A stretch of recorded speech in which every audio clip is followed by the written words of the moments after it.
You are witnessing the apex of feline architecture.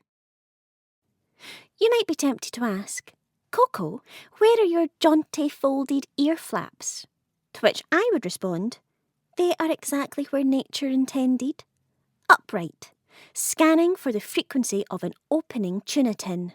While some of my relatives are out here looking like they've had a permanent mishap with a flat iron, I am the Scottish straight, the healthy, plush and perpetually judging version of the legend. Now, to understand the straight, we must look to the scandal of 1961.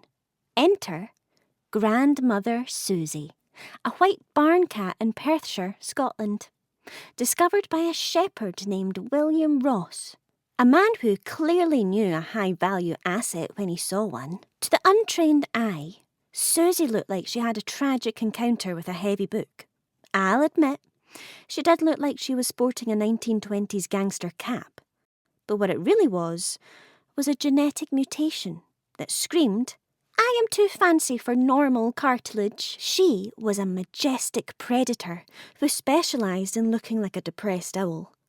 William dubbed us the lop-eared cats, which sounds like a Victorian insult, but it was actually the birth of a dynasty.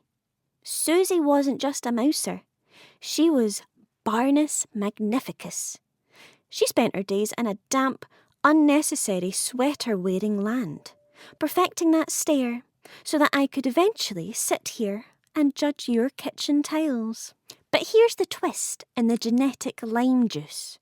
Suzy was the blueprint, but I am the refined edition. I kept the soul, kept the round pixie face, but I traded the folded ears for these upright 360-degree acoustic radars. Observe, a single crinkle of a treat wrapper 3 rooms away, and these radars rotate with the precision of a satellite dish. It's high-tech, it's Scottish, it's significantly more efficient than my cousins who look like they're wearing permanent earmuffs. Now, don't get me wrong, I do love them. They're family after all. And they're spectacular at looking like they've just been told the Wi-Fi is down permanently. We simply have different acoustic priorities. Because I have these upright ears, I am often mistaken for a regular, very plush loaf. But we straights inherit many of our counterparts' legendary traits. Now, some of my Scottish counterparts partake in a ritual known as the Buddha sit, resembling a stuffed animal that's had a bit too much catnip and lost its structural integrity. I, however, do not do that. I have standards. Instead, I prefer to stand. I don't partake in this ritual often, as it requires a significant amount of core strength and a complete disregard for dignity.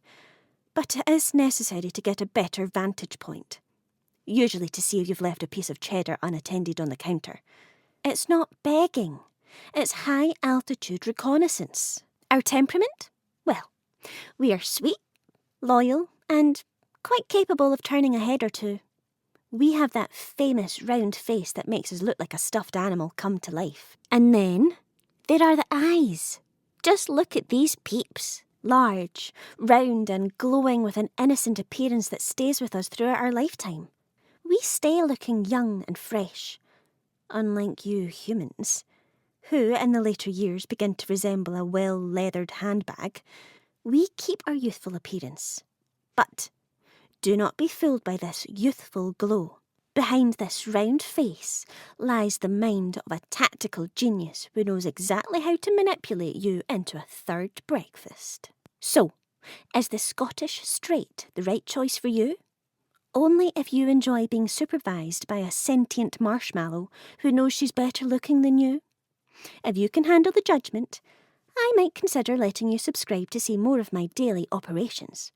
If not, well, there's always the British Shorthair. They're like us, but with less main character energy. Now, if you'll excuse me, I have a sunbeam to calibrate. Stay plush, people.